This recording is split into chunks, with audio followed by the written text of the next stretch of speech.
Good morning. Welcome to Bardstown Country Club. I'm ProZach.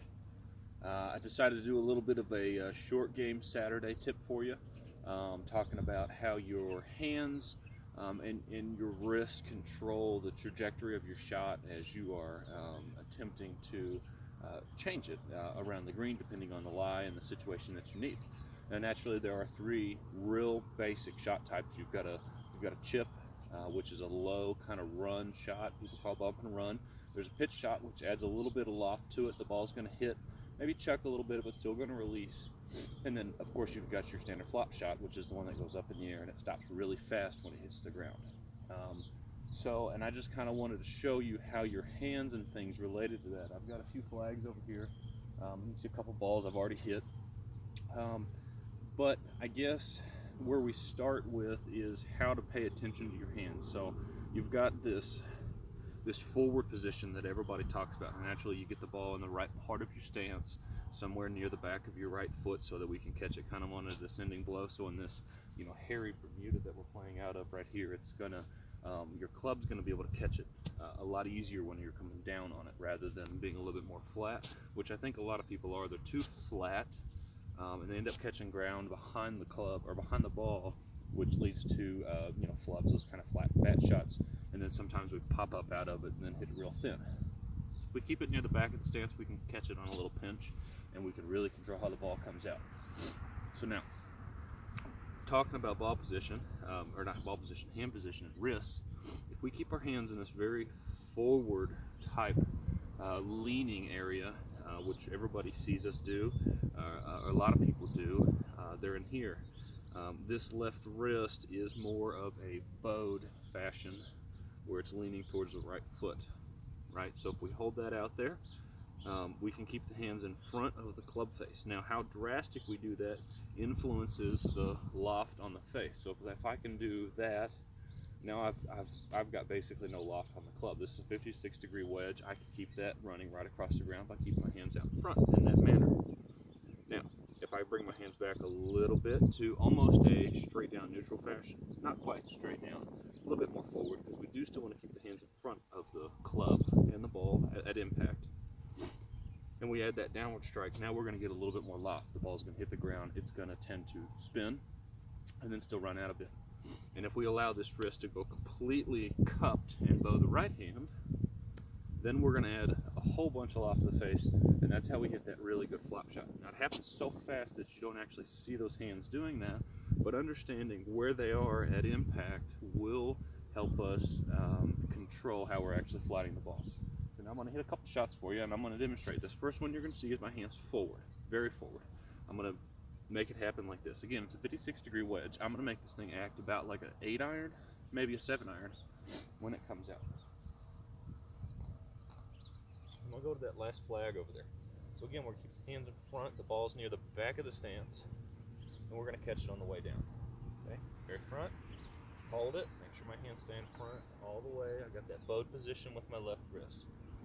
The ball's going to come out low and rough.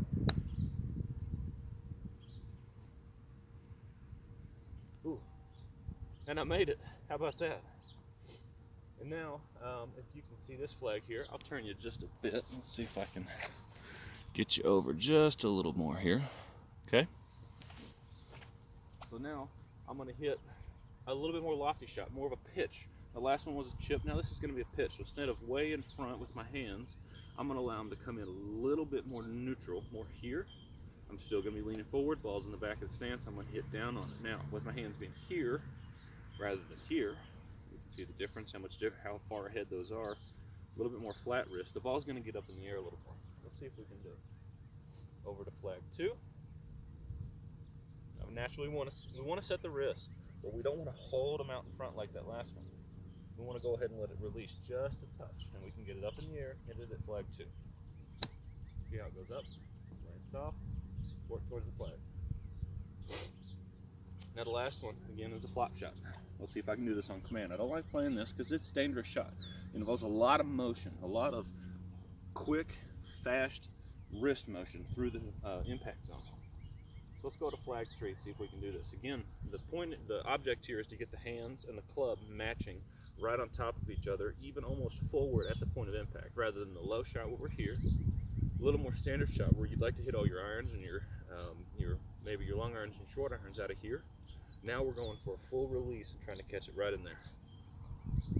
So let's see if we can do it. And actually, we don't want to play this out of a bad lie because we can't get that club under the ball, and that's what's going to happen. So we will make sure we have a good lie. We can't do this on the course, so you only choose to do this if you end up with this lie. Right? Set the club face a little open. We want loft. And now I'm going to set the wrist, and I'm going to make sure I release it. And we're going to get this ball going up in the air. Okay? So high, soft, didn't roll out. Let's see if I can hit a little further. I had a bad lie there. Let's go right there. Ready? Good. That shot's very useful if you've got to go over a bunker that sits between you and the flag. It's also very useful, you know, if the green is very hard or if it's sloping away from you. Like if I was chipping this direction down that slope, I'd want to add a little bit of loft so it lands soft and then releases down the slope. But again, I only use it if I have to. This isn't a shot that I choose to use. Even with this situation, the flag number 3, I can go ahead and hit this with my hands forward and let it run. And maybe I'll make that one. See how much closer that is? So give that some consideration. Hands forward, way forward, hits the ball low. And as it starts to come into more of a neutral position, we start adding loft. So go practice. Get a nice day. This is a very rare morning in February for me to be out here doing this video. But when you can get out and practice, pay attention. Are you here or are you here? Does your ball tend to go high? Do you hit a lot of thin, maybe skull shots across the green? You're probably flipping your wrist too much. Try getting them more in this neutral area. Hands just a little forward, coming down and hitting it. Again, my name's ProZach. This is Bardstown Country Club. Check in with me soon.